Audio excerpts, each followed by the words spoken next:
Добрый день, друзья! Сегодня, как всегда, отвечаю на ваши вопросы. Вопрос в копилку. Хочу показать вам дендрофаленопсис, который был уценкой. Покупала я его за 150 рублей. Сейчас он расцвел.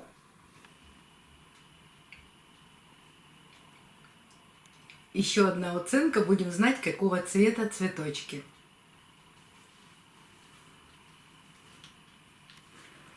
Пусть постоит, порадует нас своим присутствием. Ну а теперь переходим непосредственно к вашим вопросам. Костюк Светлана. Вопрос в копилку. Пересадив часть орхидей из покупных горшков в двойные, в керамзит, столкнулась с такой причудой у некоторых орхидеек. Они решили прилечь на бок. В момент пересадки ставила по центру горшка. Ну, видимо, им так удобней. Или, может быть, причина в другой. Стоит ли пересаживать? Не стоит. Корни растут, листочки тоже. Вроде бы все хорошо. У меня нет опыта, поэтому задаю такой вопрос. И еще один вопрос. Покупая орхидею, стала обращать внимание на корешки, которые поверх грунта. На вид не зеленые, а коричневые. Бывают сразу из магазина такие, но у меня часто приобретают такой цвет. Поливаю чистой, покупной водой, теплой. Температура 28-32 градуса. Но такое ощущение, что от воды корни получают ожог. Давайте сначала на первый вопрос. Есть такие орхидеи, которые как ампельники. К таким относятся, например, Леодора. Она... Вот как бы я ее не пересаживала, она всегда ложится на бок. Это заложено в сорте этой орхидеи. И у меня их две, и всегда они хотят свисать из горшка. Это такой сорт. Но бывают орхидеи, которые мы с вами посадили в горшок, а она через некоторое время начинает наклоняться. Здесь очень просто. Если орхидея не относится к таким ампельникам, подставьте палочки, какие-то держатели, чтобы орхидейка находилась ровно. Я иногда беру небольшие кусочки пенопропилена, помните, мы с вами делали теплые подоконники, и подставляю под листики. Например, сюда ставлю, чтобы не наклонялась. Или в одну сторону бывает, вот так наклоняются орхидеи. Листик мне не нравится, как она держит. Я подставляю под листик, когда орхидея выравнивается, я убираю их. Бывает мало корней, с которыми мы сажаем орхидею. Тогда ей просто неудобно держаться в горшке. Когда орхидея наращивает достаточное количество корней, чтобы сама могла удержаться в этом горшке, тогда нет проблем с этим наклоном. Бывают очень тяжелые цветоносы, тогда цветонос тянет за собой орхидею наклоняться. Но опять нужно придумать что-то, чтобы удержать орхидею в ровном состоянии. То, что касается воды. Ключевое слово – покупная вода. Мы с вами не знаем, как очистили нам покупную воду. Может быть, не до конца ее очистили, и в ней остались какие-то примеси. Вот эти примеси дают известковый налет на корнях. И, конечно, корень филамент закупоривает. Вы можете воду из-под крана просто прокипятить и поливать кипяченой водой. И такого налета на корнях у вас не будет. У меня есть два видео, в которых я рассказывала о разной воде. Ссылочки я вам оставлю и в правом верхнем углу, и под видео. Посмотрите. Там есть все рекомендации по поводу любой воды, которую вы можете использовать. Татьяна Юровских, наверное. Совместимы ли Актара фитоверм с удобрениями? И при троекратной обработке Актары от вредителей не хотелось бы сбивать график подкормки, особенно в вегетационный период. И вторая часть вопроса. Совместное применение Актары и фитоверма. Я бы не стала ни Актару, ни фитоверм совмещать с удобрениями. Ну, причина даже не в том, совместимы они или нет. Просто актара, если вы боретесь от клеща, от трипсов, от щитовки, там обработки 5-7 дней. У вас даже корни не успевают иногда за это время просыхать. А о каких подкормках в это время мы можем говорить? Заливать актарой нужно корни от щитовки, мучнистого червеца и трипса. И от трипса еще опрыскивать растения. Фитовирм, он контактный препарат. Вы им только можете опрыскать растения. Здесь, может быть, совместимы подкормки, но я бы все равно не стала этого делать. Нужно или бороться с вредителями, потому что вот это бесполезно, когда, у меня бывает клещ на орхидеях, орхидею, когда кусает этот клещ, ей не до периода роста. Ее настолько вредители высасывают, что она в этот момент не растет. Поэтому эти подкормки будут бесполезны. Избавьтесь от вредителей. И вы, даже не подкармливая растение, увидите, как она сама пойдет в рост. А вот когда избавились от всех вредителей, тогда начинайте удобрять орхидею.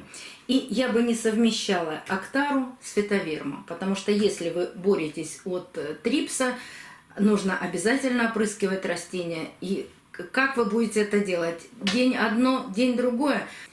Еще те не успели погибнуть, а вы хотите уже следующих. Нет, разделяйте. Закончите с одним, начните другое истребление вредителей, а потом удобряйте орхидею. Вот когда не будет никаких вредителей, вот тогда это самое лучшее время для удобрения орхидеи. Марина Мурманская. Можно ли при пересадке орхидеи воздушные корни поместить в грунт? И второй вопрос. Почему орхидея закукливает корни? Можно воздушные корни, какое-то количество, которые помещаются в этот горшок, можно их в грунт опустить, можно пересадить и убрать их в грунт. Они будут расти. Но есть такие корни, которые в грунт поместить невозможно. Сейчас вам покажу одну орхидею. Как бы я ее ни пересаживала, невозможно такой корень убрать в грунт. Снимаю со стеллажа орхидею. Посмотрите, какой он вырос корень. Здесь корешок. И здесь растет длинный корешок. Я его не смогу никак при пересадке поместить в грунт. А вот эти, которые растут от шеи, прекрасно поместятся в грунт. И прекрасно будут там расти. Оп, вот они и помощники. Появился один из наших помощников. Кто-то задавал вопрос в копилку. Сейчас продолжу отвечать Марине. Кто-то задавал вопрос в копилку. А где же Юля? Юля очень своеобразный кот. Он приходит тогда, когда ему хочется. Он у нас самый взрослый, самый, я не могу сказать спокойный. Это он на камеру кажется спокойный. А вообще-то он, как бы это сказать, оторва.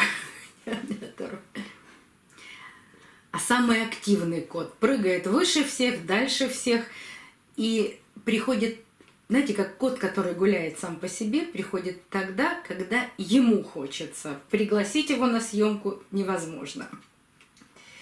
Давайте продолжим с ответом вопрос Марине. Когда вы помещаете такие корни в грунт, вот даже такой длинный можно поместить в грунт. Его обязательно нужно намочить, потому что когда корни влажные, они менее ломкие. Вот в этом случае, не мешай мне, вот в этом случае можно аккуратно, не сломав корни, поместить их в горшок. Почему орхидея закукливает корни? Да миллион причин, почему орхидея может закуклить корни. Росла в горшочке. Вот пример. Уперла в стеночку горшочки, что-то ей не понравилось, мы с вами никогда не определим, что ей нравится, а что ей не нравится. И начинает корешок закукливать. Вот он.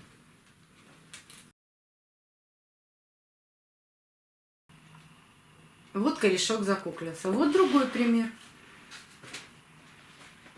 Росли корни, доросли до горшка, все их устраивает, и они начали расти вверх. Не захотели расти вниз в горшок, но мы знаем, в природе орхидеи вообще всегда с воздушными корнями, начали расти дальше поверх горшка. Вот когда буду пересаживать эту орхидею, я постараюсь вот эти корни, вот эти, все поместить в горшок. Потому что горшок нужно будет брать большего объема. Есть еще много разных причин, по которым может орхидея закуклить корни. И хотела вам еще показать один корень. Вот видите, в какой-то момент орхидея корень закуклила. Теперь ее все устраивает, и она опять начала его растить. Вот маленький новый рост корня.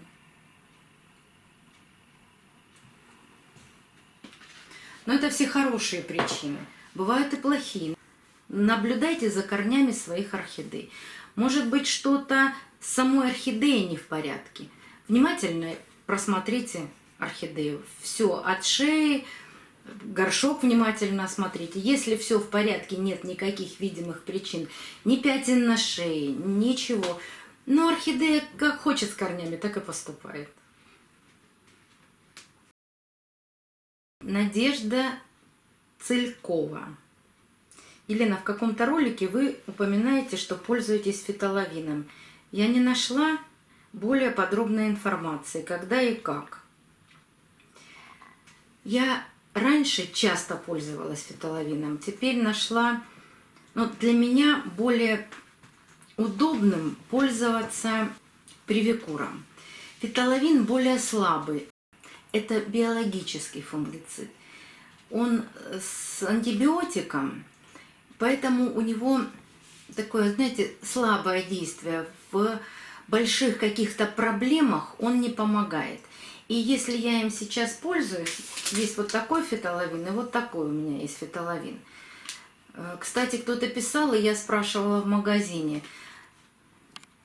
Сейчас не будут выпускать не фитоловин, а какое-то другое название. Состав будет примерно тот же, но название будет другое. Но пока еще есть в магазинах фитоловин. Я им могу воспользоваться, если на орхидее, на листиках какие-то небольшие черные точечки. Тогда я пользуюсь не разбавленным фитоловином. Отрезаю пипеточку и, например, на шею капаю. Или на листик. Ну, чаще всего на ватку, а потом протираю листик. Но пока нет таких орхидей, где бы я могла воспользоваться фитоловином. А если есть какие-то большие проблемы, там черные пятна, мокрые гнили, в этом случае я пользуюсь привикуром. Корни в фитоловине я не замачиваю. Сейчас уже нет. Если год назад я им пользовалась, то сейчас нет. Уже не пользуюсь.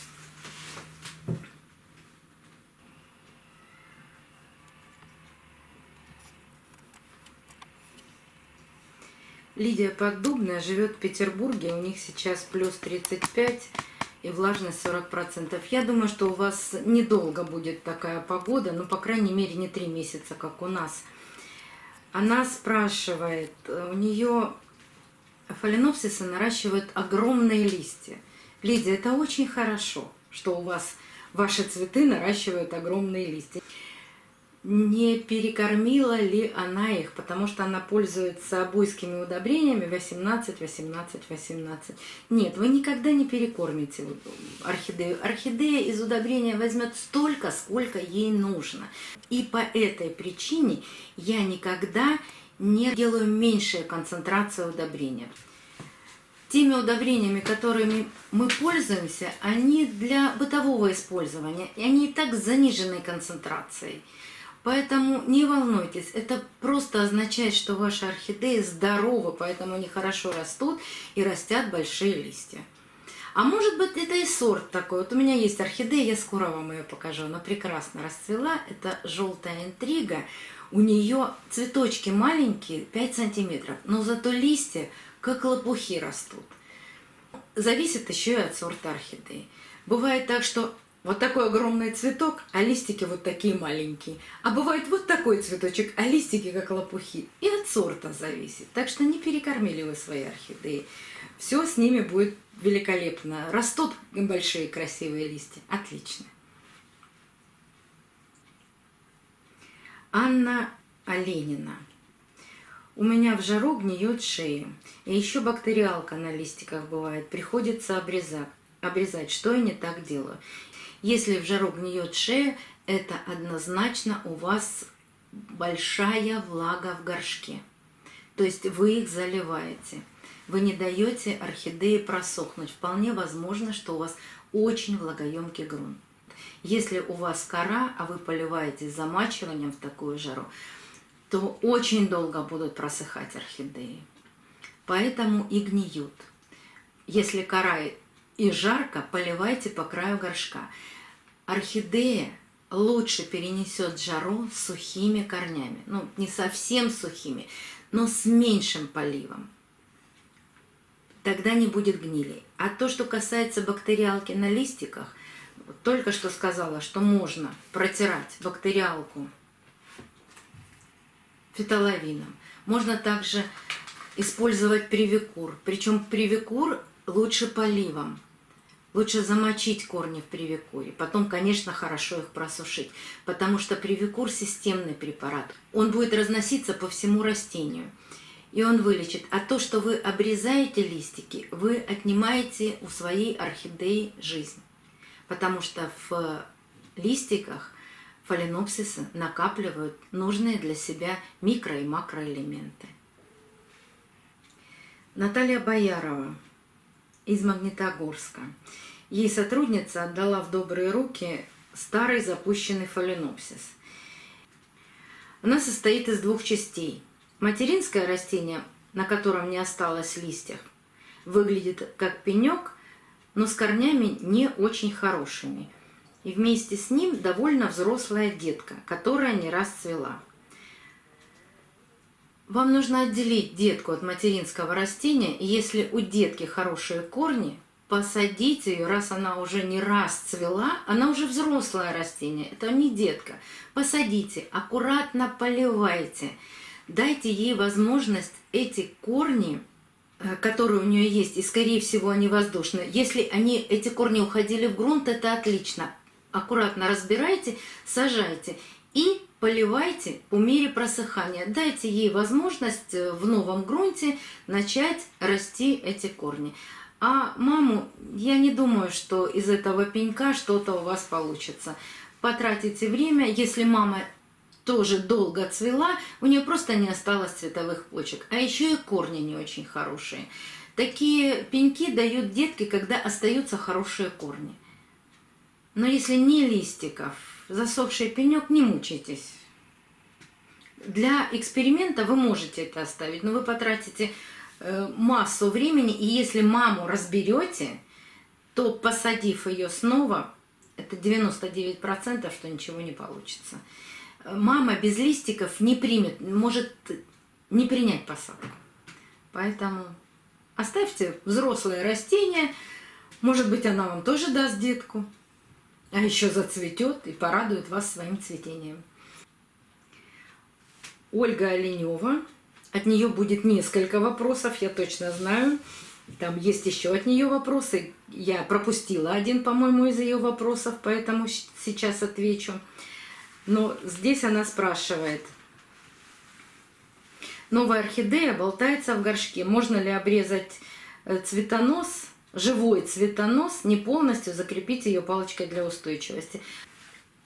Отрежьте цветонос до первой живой почки, можете поставить держатель, закрепить его, и орхидея будет лучше держаться в горшке. Можете сверху присыпать, если действительно болтается совсем, можете сверху присыпать, если это кора, то корой, если керамзитом, то керамзит. Это тоже укрепит орхидею.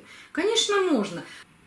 Я зимой покупала 2 анцидиума, и один горшочек держался хорошо, а во втором орхидея болталась. А кора у них и грунт очень влагоемкий. Но так как она болталась, я присыпала его керамзитом. Поэтому Пробуйте, экспериментируйте. Пока я вам все рассказываю, Сёмочка успокоился, перестал трогать листики и поет мне все время песенки.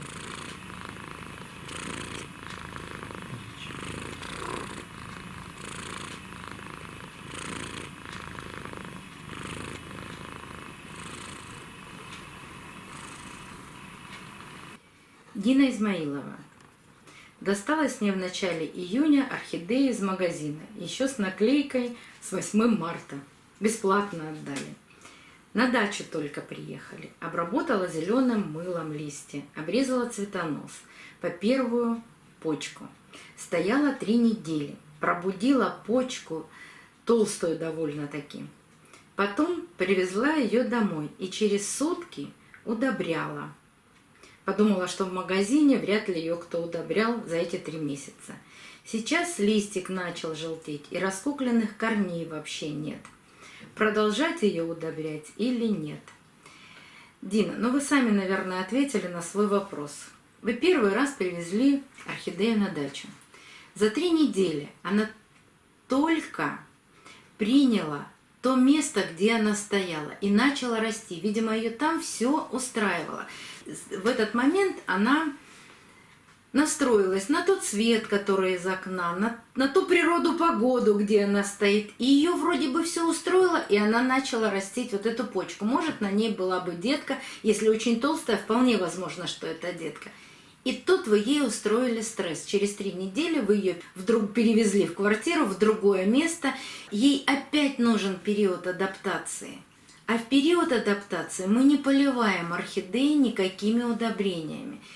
То есть ей опять нужно привыкнуть к этому месту. Так что прекращайте все удобрения, дайте ей опять адаптироваться на этом месте.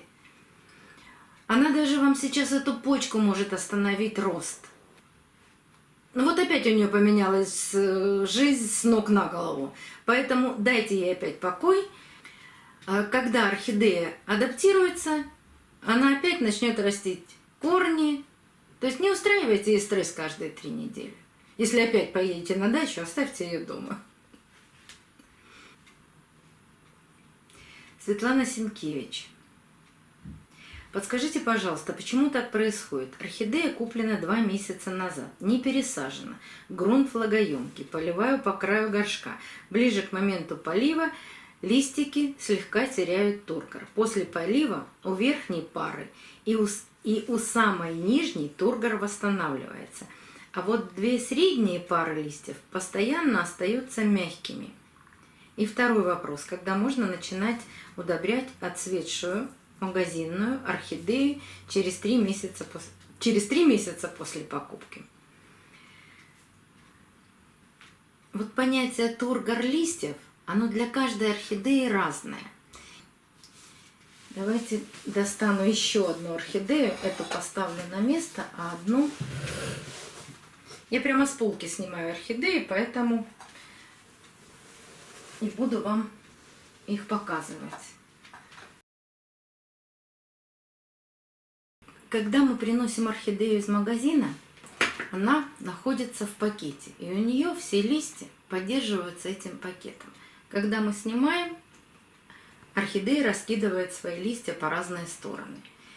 Не обязательно, вот видите, здесь орхидея растит листья, эти вверх, эти все равно ложатся туда, куда им хочется. И кажется, что у этих листьев тургор хуже, чем вот у этих. Вот эта орхидея, которую я сняла с полки, я за ней наблюдаю уже в течение, наверное, 4 месяцев. Корни гнилые. Много, по крайней мере, в горшке гнилых корней. Сейчас не видно, потому что опять был полив. Все влажное, не видно ничего. У нее был здесь листик, она его тоже отсушила. Орхидея в таком пограничном состоянии все время. Даже когда 2 месяца прошло после того, как я ее купила, у нее то листики провисали, то как-то, ну, вот на нее посмотрю, но такая же она Вот полуживая, вроде листики, то этот хуже тургор, то тот хуже тургор. Листики не обязательно тургор, это не обязательно листик стоит. Он может и вот так висеть. Может быть таким и вялым, и каким-то очень плотным. Вот я за ней все время наблюдала. Вот за 4 месяца, вот видите, теперь она отсушивает лист. Ей что-то понадобилось из этого листа. И шея там была не очень хорошая. Но по прошествии вот этих 4 месяцев она начала растить корни, и тургор у листиков остановился. Но она стала засушивать лист. И почему у вас средние листья вроде как потерявшие тургор? Да мы с вами никогда не определим этого. Иногда бывает, вот стоит орхидея в идеальном состоянии, и вдруг средний лист она начинает засушивать от кончика. Вот мы с вами можем только гадать, почему она это сделала. Но мы знаем о том, что орхидея в листьях запасает нужные ей микроэлементы. Но вдруг именно в этом листе оказалось то, что ей нужно. Если вы опять осмотрели всю орхидею и не увидели у нее никаких на шее изменений, то значит, что в этот момент именно из этого листа орхидее что-то понадобилось. У меня бывает такое, вот просто в середине взял лист и отпал. И ничего дальше не происходит. Орхидея растет дальше листья. Все остальные листья в хорошем тургоре. Так что подождите, понаблюдайте за своей орхидеей. Начнут расти корни, и листья вернут тургор. Но не обязательно они встанут у вас как солдатики. Орхидеи очень любят раскидывать свои листья в разные стороны. И если у вас освещение от окна или от лампы верхней, листья всегда хотят получить больше освещения, большую поверхность для освещения. Поэтому, может быть, им совершенно неинтересно расти так. А хочется вот так получать больше света, чтобы испарять из корней больше влаги. Все взаимосвязано у орхидеи. А то, что касается удобрять ее через 3 месяца после покупки, я начинаю удобрять только тогда, когда я орхидею пересадила из покупного горшка. До этого я не удобряю в покупном горшке. Вот еще один вопрос от Ольги Оленевой. Как понять, какую орхидею нужно разбирать, а какую орхидею оставить в покое даже с гнилыми корнями? Например, Аркс-Рэй, который мы разбирали, и он у нас сейчас очень медленно, но растет. Очень медленно. Когда ни одного корня в горшке вы не видите хорошего, и вот потерян тургор у листиков, листики висят вялые, совсем вялые. Вот видно, что орхидея, но еще день-два и все, и орхидеи не станет. Вот тогда да, тогда надо разбирать. А когда у орхидеи хороший тургор, мы видим в горшке 1-2 корешка зеленых, живых и здоровых, тогда мы можем оставить орхидею в покупном горшке, аккуратно поливать по краю горшка и наблюдать за ней. У нас сейчас на канале 3 таких орхидеи, которые почти со всеми гнилыми корнями, но 1-2 корешка есть. Мы за ними наблюдаем, я их вам периодически показываю. Обязательно дней через 10 покажу еще раз все 3. Клариса. Смотрю, новый лист еще не вырос, а уже еще один проклюнулся. У меня почти все орхидеи такие. Не успели дать новый лист, как следом дали второй. А первый будет продолжать расти или останется такой недорощенный, а орхидея будет растить второй листик. Есть несколько причин, по которым орхидеи растят маленький листик, потом чуть больше, чуть больше, чуть больше. Бывают такие орхидеи новые, которые мы купили. Они были, естественно, стимулированы гормонами. В прошлом году я показывала вам орхидею, она уже изрослась, она уже начала растить большие хорошие листья. У нее прямо на стволике один, второй, третий, маленький, чуть больше, почти десяток листиков таких вырос. Это гормональные, это гормональный сбой. А бывают орхидеи. Вот я покупала недавно на выставке орхидею, и она была почти без корней. Мы сейчас с вами доращиваем ей корни. Старые листья большие, а новые, посмотрите, она первый листик вырастила маленький, второй чуть больше, растет третий листик. Здесь, когда орхидея или на реанимации, или совсем без корней, а это было без корней, но видимых корней у нее не было, что-то там было в мху в горшочке, это мы не определили. Вот здесь она начинает рост, как будто с маленькой детки. И опять растет маленький, больше. Если у вас не потеряна точка роста орхидеи, и если вы ее будете правильно поливать, и если вы ее будете удобрять, она будет каждый следующий листик растить все больше и больше. И опять вырастет в хорошее, большое растение. Это все не страшно. Бывают гормоны, бывают вот такие реанимашек очень часто, когда вот совсем осталось два больших листа, и потом они начинают растить маленькие листья, и по мере того, когда к ним начинают поступать питательные вещества, а это в нашем случае удобрения, они вырастают опять в хорошие большие орхидеи. Наталья Пискунова, по-моему, я в прошлый раз отвечала на этот вопрос. У меня вырос уже второй листик 5 сантиметров и никак не разворачивается, так и растет сложенный пополам. В прошлый раз, по-моему, в ответах на вопросах я показывала, у меня тоже есть такое растение, вот такой был большой, там не 5 сантиметров, даже больше. Листик не открывался, я не какими тонкими иголочками, никакими, я никогда не помогаю открыться листику. Он сам в какое-то время, которое ему это будет нужно, он сам откроется. Может быть, ему нужно больше влажности. У меня он открылся, знаете, когда? Интересно, видите, сейчас мои орхидеи, сейчас перебила сама себя, они все листья в пятнышках. Я их планово обрабатываю от вредителей. И когда я их опрыскивала, и эта орхидея, конечно, попала. И в тот момент, когда я их увлажняла им листья, этот лист прекрасно открылся. Хотела вам показать, но он уже стоит открытый. Орхидея сделает все сама. Не надо никогда помогать орхидее раскрыть эти листики. Все будет хорошо. Под ником Рита Рогалева пишет женщина, которой 79 лет. Зовут ее Маргарита. Она находится в Томской области в Сибири.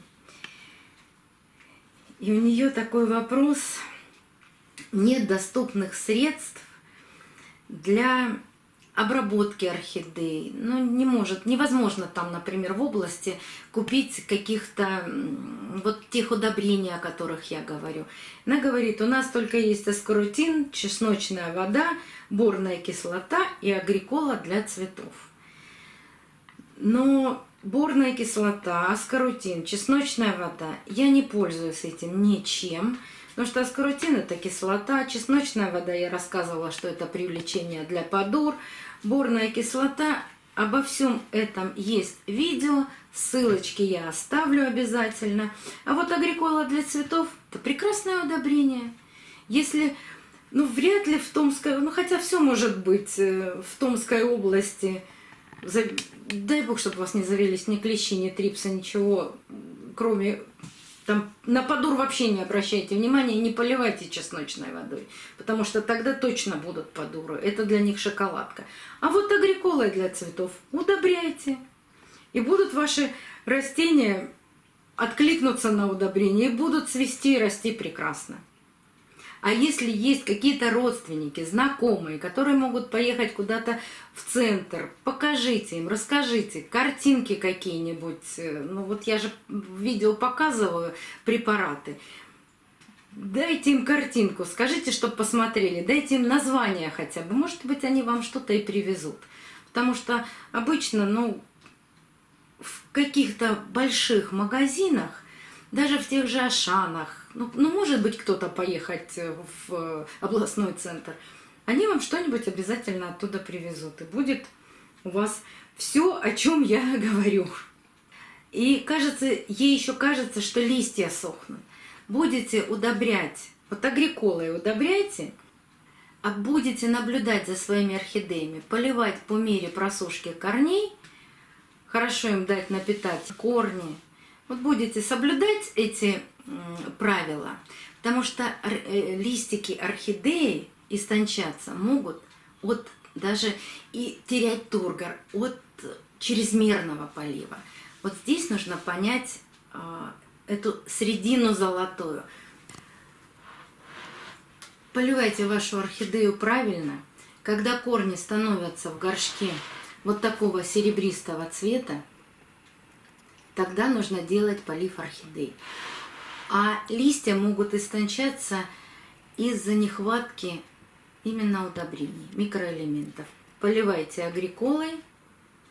Я думаю, что ваши листики восстановятся. Если даже они не восстановятся и начнут желтеть, значит орхидея для роста новых корней и для роста новых листиков забирает все нужные питательные вещества из этих листиков.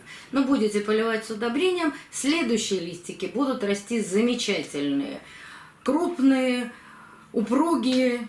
Значит, не хватает. Значит, что-то не хватает. Но чесночной водой и аскорутином я бы не пользовалась, потому что аскорутин даст, может быть, даст толчок к росту корней, но это вмешательство в жизнь орхидеи. Потому что орхидея кислоты умеет синтезировать сама в нужном ей количестве и в нужное время. Орхидеи больше нужны удобрения. Удобряйте вашу орхидею, и это добавит ей жизненных сил. Татьяна Воронина получила в подарок 2 детки с 2 крупными листьями. У одной сгнили корни и пропал тургор. Тяжи я, тоже подержав в воде месяц, отрезала. Обмотав мхом основу листиков, установив их на гравий, залитом водой. Через 1,5 месяца отросло 5 корешков. Но тургор не восстанавливается. Хотя я замачивала листья, закутывала в пакет орхидею на 4 дня. Да не восстанавливается тургор листиков этих. А она за счет этих листиков и растит эти корни, потому что ей больше негде взять питательных элементов. Вот за счет этих листиков она и будет расти. И что бы вы с ними ни делали, а замачивать листья не надо. Ни в коем случае. Закутывать в пакет тоже бесполезно. Если орхидея питается этими листиками, то как она восстановит тургор? Никак. Поэтому ждите нового листа, а эти старые она все равно отсушит. Я бы не стала отрезать детку с 2 листиками. Это очень слабые детки. Даже если они с корнями. Нужно как минимум 3-4 листика. Я бы не стала отрезать в этот момент детку. Ну, я знаю, что все торопятся, хотят отдать этих деток. Поэтому вы сейчас растите новое, маленькое, молодое растение. Так что эти листики все равно она сама съест.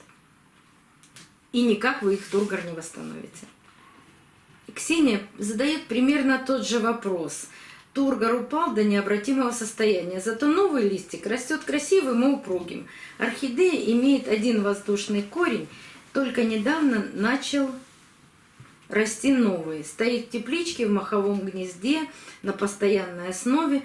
Просто жду, когда нарастит немного листиков, тогда вялые можно будет удалять. Нельзя удалять вялые листья. Орхидея должна забрать все, что ей нужно из этого листа, и когда она его сама отсушит, тогда только можно убирать этот листик. Иначе вы эту орхидею лишите половины ее жизненных сил и возможностей. Не трогайте. Кстати, когда будете переносить из теплички, делайте это постепенно, потому что орхидея, привыкшая к тепличке, может просто, попав в нетепличную атмосферу, может просто моментально и корни закуклить, и сгноить все, и листья все зажелтить моментально. Поэтому вам придется делать ей, ну, как-то потихоньку доставать оттуда, переносить ее медленно, вот из этого тепличного состояния в обыкновенное, где она у вас будет стоять. Как это у вас получится, я не знаю. У меня ни разу из теплицы, из аквариума не получилось вот именно выдержать весь этот период, чтобы орхидея постепенно привыкла к другому содержанию. У меня не получается. Буду очень рада, если поделитесь опытом, когда будете адаптировать ее для роста без теплицы. Ирина Тиханович тоже спрашивает, почему закукливаются корни. Я выше ответила уже на этот вопрос. Не будем повторяться еще раз. Людмила с восклицательным, по-моему, знаком. Или буквой И. Не знаю. Очень хочется видеть ваши орхидейки, стоящие за вашей спиной. Нельзя ли в момент окончания программы и прощания с нами, вашему оператору, махнуть камерой по стеллажу? Людмила, хорошо, махнем камерой по стеллажу. Ольга Недошковская. Подскажите, когда нужно пересаживать орхидеи после реанимации, сколько должно быть корешков, какие они должны быть размером и когда начинать подкормку? Самый лучший вариант после реанимации, когда у вас есть 5 полноценных корешков размером не менее 5-7 сантиметров. В этот момент можно пересаживать, аккуратно поливать и начинать подкармливать орхидею. Как всегда, после просушки один полив с удобрением, просушиваем корни, следующий полив чистой водой. Светлана Крамарюк. Вопрос в копилку. Вечерний полив в разных условиях. Это самый плохой полив, который вы можете использовать. Мы помним, что корни – это у нас цистерны, а листья – это у нас насосы. Когда вы вечером полили орхидею, легли спать, выключили свет, орхидея в этот момент из цистерн, из корней, своими насосами, листьями не выкачивает воду. И если у вас, например, холодно, будь то зима, или лето жарко, у вас в этот момент получается застой воды в корнях. Поэтому рекомендуется, конечно, поливать орхидею в утренние часы, чтобы за день при дневном или при освещении лампами она успела что-то накачать своими насосами из этих цистерн. Скажете, а в природе? Там же и ночью может быть дождь. В природе орхидеи с воздушными корнями. Там еще есть ветер, который быстренько высушит, подсушит эти корни. А у нас-то с вами корни в горшках, поэтому я не могу вам прямо сказать, что вечерний полив вреден. Но вечерний полив, если у вас нет никакого другого времени, должен быть аккуратный. Вы должны помнить о том, что у вас сейчас орхидея будет стоять в темноте, может быть в прохладе, потому что и зимой, и летом, в любом случае, ночное время, оно более прохладное, чтобы не получилось в этот момент загнивание корней. Поэтому даже если вот все орхидеи начинаю поливать, в 3 часа дня весь полив заканчивается. Орхидеи должны стоять под светом и должны листья поработать вместе с корнями. Как листья работают совместно с корнями, есть видео на эту тему. Я рассказывала подробно, как это происходит. Поэтому ссылочка опять или здесь, или под видео. Не все ссылки помещаются. Всего 5 ссылок я могу оставить сверху экрана. Если не помещаются, значит обязательно проходите в описание под видео, там будут все ссылочки. Людмила Субботина делится своей новой покупкой. Купила маленький вентилятор на прищепке и прикрепила к полке. Советую всем. Вентилятор я бы не стала направлять впрямую на орхидеи. Я бы сделала какой-нибудь, ну или на метр отодвинула вентилятор. Ну, приблизительно, хотя бы если этот вентилятор маленький. Должно быть какое-то движение воздуха, но не обязательно впрямую на орхидеи. Это не совсем верно. Если бы этот вентилятор был, ну, я не знаю, какого размера вы купили вентилятор, я бы, например, направила в потолок, чтобы падающим потоком воздуха это было, а не впрямую на орхидеи. Ну, если вот это вот такой синенький маленький вентилятор, тогда можно. И вопрос в копилку от Людмилы. Почему вылезают корни из горшка? Им не хватает полива? Да нет же, Людмила. Они вообще растут без горшков в природе, потому и вылезают. Вот им как хочется, так они и растут. Не обязательно, что им не хватает полива. Или много, например. Кто-то спрашивает, а много полива, поэтому они вылезают из горшка? Нет, они в природе просто растут с воздушными корнями. Орхидеи на блоках. В тех странах, в которых большая влажность, и такие фаленопсисы выращивают на блоках с открытыми корнями. Но, может быть, немного прикрывают мхом. А вообще очень много видео, где просто на блоке растет орхидея, и листья вниз, и цветоносы вниз, и корни куда угодно. Вот так они растут в природе, поэтому они вылазят из горшка. А совсем не от того, что им мало или много полива. Ирина Тиханович купила 2 месяца назад орхидею. Через 1,5 недели начала засушивать нераспущенные бутоны, потом цветы. Обрезала до первой почки цветоноса. Сейчас теряют тургор нижние листья. Корни хорошие, правда есть 1-2 небольших корешка. Все остальное окей. Что делать? Боюсь погубить орхидею. Полив по мере просыхания горшка по краю. Видимо, все-таки недостаточная просушка горшка. Я в самом начале видео показывала орхидею. Она сделала вот точно то, что вы описали. И мне пришлось ждать 4 месяца. И тургор терялся, и корней не было, и гнилые. Вот когда начала растить новые корни, а это у нее получилось очень долго.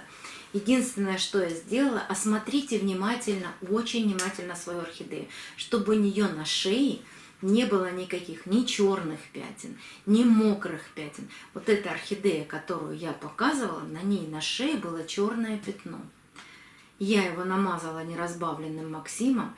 Вы даже в целях профилактики, если боитесь, можете основание намазать неразбавленным Максимом, она просто быстрее у вас начнет корни растить. И тогда у нее все восстановится. И тургор листьев, который возможен, и новые листики начнет растить, и корешки растить начнет. Понаблюдайте, посмотрите. Не надо сейчас, если хорошие корни, не надо разбирать орхидею, просто потеряете. Не сможете с ней справиться. Вот сделайте то, что сказала. Я думаю, что получится все. Если что-то пойдет не так, обязательно мне пишите, мы с вами свяжемся и совместно полечим вашу орхидею. Дмитро Лулз, наверное, вот так. Может быть, это аккаунт или мужа, или сына. Покажите орхидею Тарина. Она 8 месяцев назад была посажена. И расскажите, пожалуйста, как поливать орхидею, если в корни в горшке не видны. Во-первых, можно посадить орхидею так, чтобы был виден хотя бы один корень. А во-вторых, если у вас несколько орхидей, и если вы приблизительно в одинаковые горшки, ну вот одинакового объема, вот у меня стоят 2 горшочка одинакового объема, Значит, приблизительно будут просыхать одинаково корни. Ориентируйтесь на ту орхидею, в которой видны корни. И еще всегда лучше просушить орхидею. Орхидея просушки переносит лучше, чем перелив. Вот при переливе она гниет корни, а при хорошей просушке она может чуть-чуть листики чуть-чуть опуститься, но при том, что вы ее польете, листики сразу восстановятся. Вот так можно сориентироваться. А то, что касается тарина, вот сегодня у вас целый день, вернее, все видео, тарина стоит перед глазами. Да, я ее немножко уже засыпала, старые листики она отсушила. Буду еще подсыпать в горшочек керамзит. Вот такие корешки растит. Не захотела пока цвести. И, кстати, к слову, вот рассказывала сейчас, ну, буквально там 10-15 минут назад, орхидея почему-то отсушивает средние листья. Вот тарина отсушила средний лист. Но здесь похоже на то, что просто выросли корни, порвали листик у основания, и поэтому она его высушила. С тариной тоже приключилась вот такая беда. Помните, я рассказывала, что при пересадке орхидеи какой-то по квартире разлетелся грибок.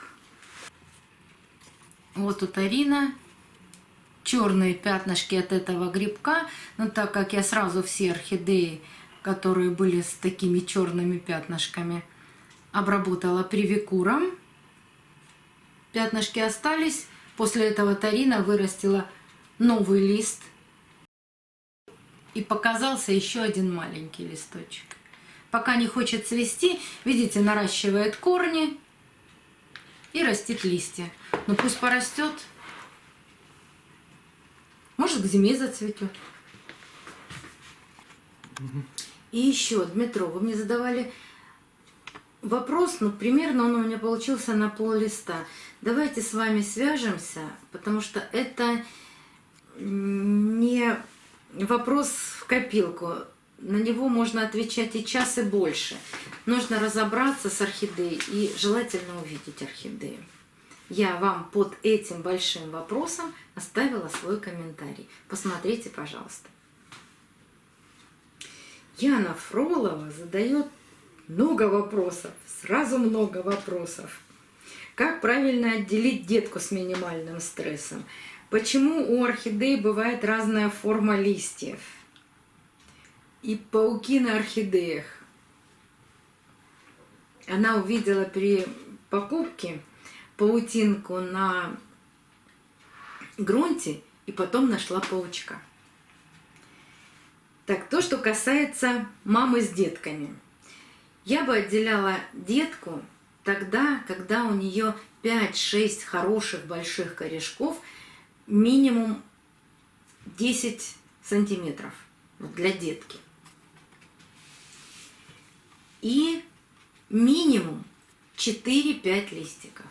Тогда ее можно отрезать от основания, очень аккуратно, маму и детку потом обработать или перекисью водорода, или корицей, все эти срезы дать подсохнуть, после этого можно пересадить будет.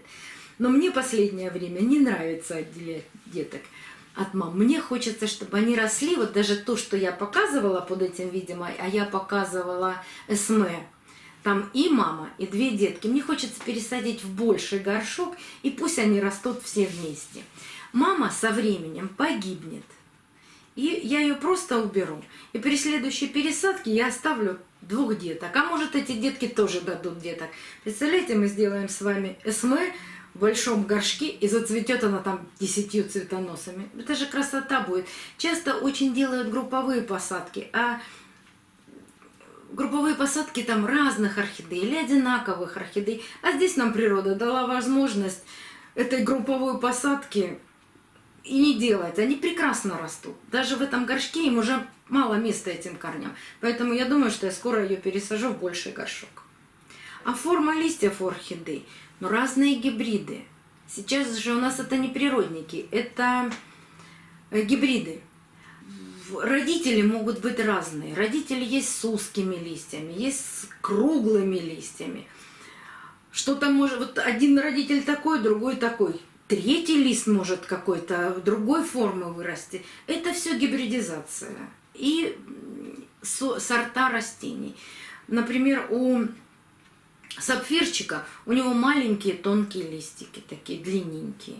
Вот его с кем-то скрестят еще раз, и непонятно, какие листики будут. Это все фокусы садовников. Но есть и природники и с тонкими листьями, и с круглыми листьями, и с длинными листьями.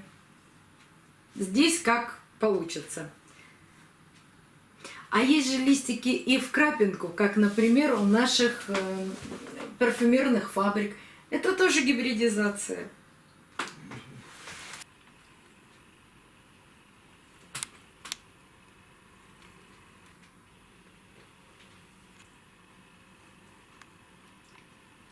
А есть листья с каймой по краям, более светлые, вариегатные. Влияют ли эти листики на характер орхидей? Да нет, сами листики, конечно, не влияют. Просто сорта разные и сорта с разными характеристиками. Например, Леодора, более светлые у нее листья. Она любит неяркое освещение. Более темные, например, более яркое освещение любят.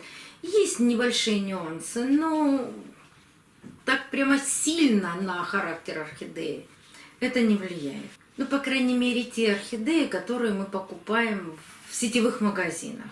Это все гибриды приблизительно одинаковые.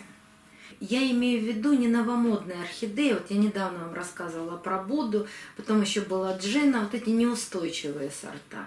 А те, которые уже продаются в сетевых магазинах, то в основном это устойчивые сорта, поэтому здесь листики никак не повлияют. Еще то, что касается мамы с деткой, я на камеру снимала только одно видео, когда я отделяла детку на цветоносе. Оставлю эту ссылку под видео. А то, что касается паучков, паучки не грызут наши орхидеи, паучки плотоядные. Поэтому зависимость, есть ли на вашей орхидее то, что может съесть паучок, ну, может быть, но она минимальна. Да, паучок, если вдруг к нему в паутинку попадет, ну, кто-то добежит до этой паутинки, конечно, он справится с этим. А так, вы же знаете, он сам бегать не будет в поисках пищи. Он для того и плетет паутину, чтобы туда кто-то попался. Ну, прогонять его не стоит. Если вы их не боитесь, потому что многие боятся пауков, оставьте, пусть живет. У меня в этом году большое количество божьих коровок почему-то. Причем даже в комнате.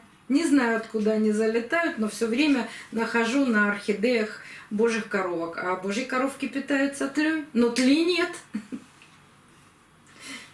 Наташа Муха спрашивает, если дикий кот и чармер еще не отцвели, но уже растят следующие цветоносы, стоит ли их удобрять? Нет, пока не стоит.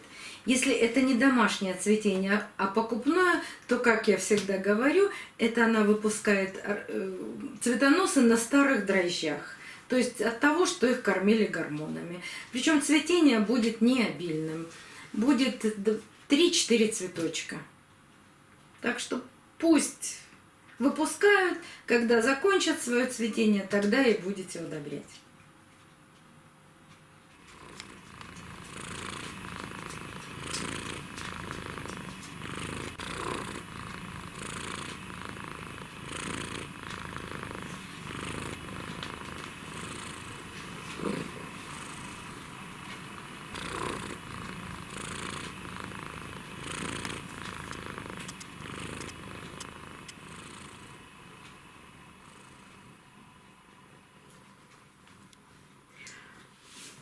Андрев Машец, если правильно называю имя и фамилию, делится своим опытом, рассказывает, что фаленопсисы в смеси угля, сфагнума, перлита, все очень хорошо получается, не гниют, не знаю, где живет, потому что очень быстро просыхает. Пишет, что поливаю каждую неделю, а иногда и даже чаще. просыхают до хруста за неделю. Это замечательно. Все хорошо получается, все замечательно, но не получается в плане полива в чистом перлите. Получается переливать. Но по моему опыту, когда орхидея растет в перлите, но у меня они обычно растут в маленьких пластиковых горшочках. Если невозможно никак определить по виду, по хрусту горшочка, при небольшом нажатии на горшок, перлит похрустывает. Тогда он сухой. И можно еще день-два дать просохнуть. Но опять же, ориентируйтесь на свои условия. Просто на свои условия. Раз у вас так даже быстро в угле, в коре и с фагнуме просыхают, то в перлите могут просыхать еще быстрее, потому что перлит в себя воду не впитывает. Он между перлитинками набирает воду. И когда они начинают похрустывать, значит, вода закончилась в перлите.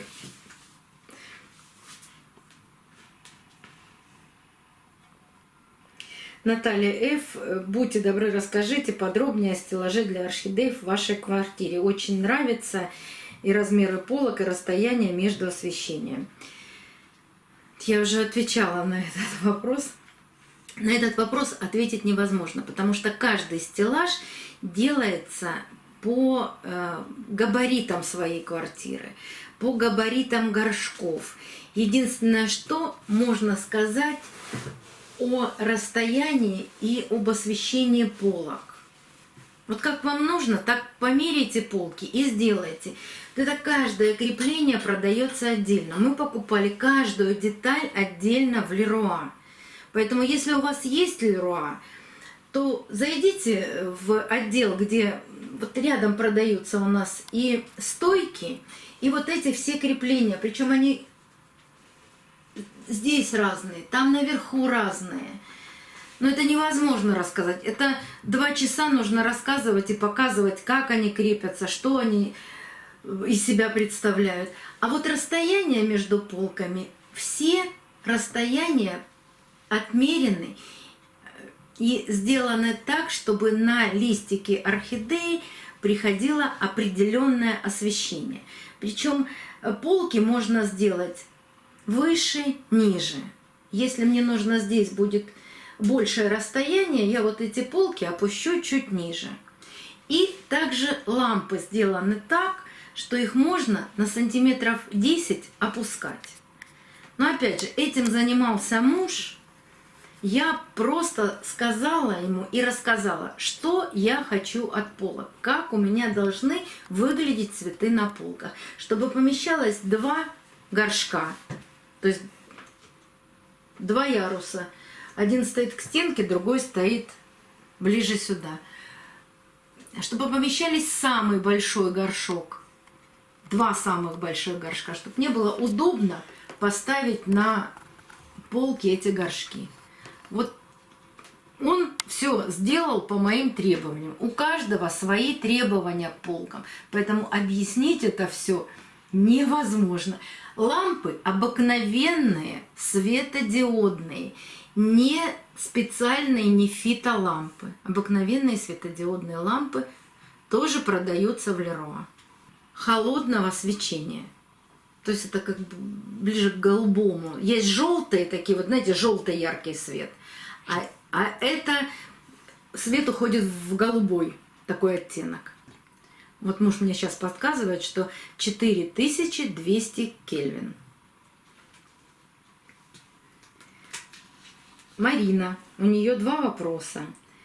Стоят ли у меня орхидеи с цветами рядом с цветами в земляном грунте? Если да, как вы их обрабатываете от вредителей? Все вместе? Да, все вместе. У меня не так много цветов в земляном грунте, это только хои. Одни висят над орхидеями, да и вторые, собственно говоря, висят над орхидеями. Да, вместе со всеми также обрабатываю от вредителей. И второй вопрос. На орхидеях разглядела целый зоопарк щитовка, мучнистый червец и, похоже, трипс. 20 июля подкармливала растворином. Как сочетать подкормки и обработки от вредителей. Сначала избавляемся от вредителей, только потом начинаем подкормки. Всегда так, никак по-другому. Еще один вопрос от Яны Фроловой. Использую ли я тиавит Джет? Вы знаете, я как-то прочитала об этом тиавите. Это препарат фирмы Сингента. Нашла его, очень долго стояла, читала, рассматривала. И когда наконец-таки поняла, что это контактный препарат, я сразу от него отказалась. Сейчас я больше пользуюсь системными препаратами, потому что контактный – это 4-5 обработок. Это только действует, если вы попали конкретно на вредителя. Если не попали, значит ни на яйца, ни на личинки, ни на нимфы не действует. Это у вас будет большое количество обработок. И не факт, что все вылупятся до одного, дорастут до взрослой особи, и именно вы в этот момент, когда обрабатываете, попадете на этого вредителя. А системные препараты, они проходят по всем клеточкам листиков, они не накапливаются там, но какое-то время там присутствуют. И когда кто-то кусает, вот в этот момент он получает эту отраву. Защита это на месяц, максимум на 1,5, но они действуют и на личинки, и на нимфы. Не все действуют на яйца системники, но на все остальные стадии действуют, поэтому там может быть достаточно, например, 2 обработок. Или, как я делаю, раз в месяц-1,5 я просто делаю системные обработки, особенно летом, от вредителей. На сегодня это все. Большое длинное получилось видео. Сейчас, как обещали, пробежимся камерой по полкам. Без моих комментариев, но вы увидите на данный момент, что у меня цветет, и еще много цветоносов не распустившихся. Но практически это все уже отцветает. Да, и мы покажем только стеллаж за моей спиной, в другие комнаты не пойдем. До новых встреч! Увидимся на канале!